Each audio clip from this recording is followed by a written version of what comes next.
Today we're cooking brisket from Coral's farm, and this is a really popular cut of meat that comes from the chest area.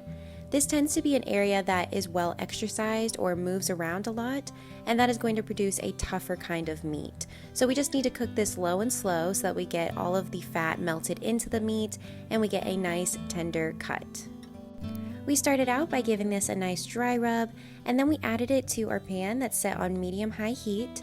I have a high smoke point oil here, so I have avocado oil, but you can use canola, you could use vegetable oil, just anything aside from olive oil.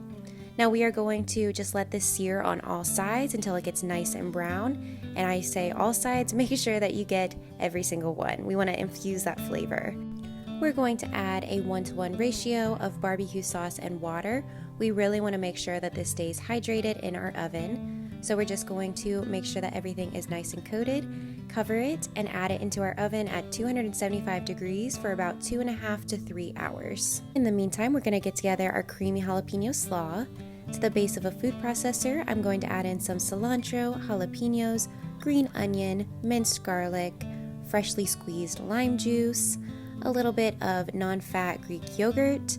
We're also going to give this a pinch of salt, and then this is ready to process. We're just going to process this until smooth, give it a taste, adjust our seasoning, and then we're going to add this into our shredded cabbage. In hindsight, I should have used a bigger bowl to mix this up just because it was a little difficult, but I committed to it and moved forward. So we're just going to add some of our dressing to this, only a little bit at a time because you can always add more, but you can't take away. And once this is nice and mixed up and well coated, we are going to set this off to the side and check on our brisket. The brisket looks beautiful, it is nice and tender, and this is exactly what we're looking for. I checked on it throughout the 3 hours just to make sure that it was still well hydrated and hadn't dried up, and it looks great.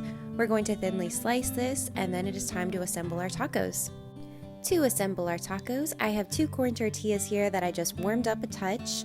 We're going to add our sliced brisket on top, and I actually dipped this back in the barbecue sauce just so it had a nice sauciness going on. We're going to add our creamy jalapeno slaw on top for a great crunch, and then garnish with some cilantro and a twist of lime, and these are ready to enjoy. Be sure to visit Coral's farm this weekend at the Douglas Loop Farmers Market and Lexington Farmers Market. You gotta grab yourself a brisket and make these delicious brisket tacos.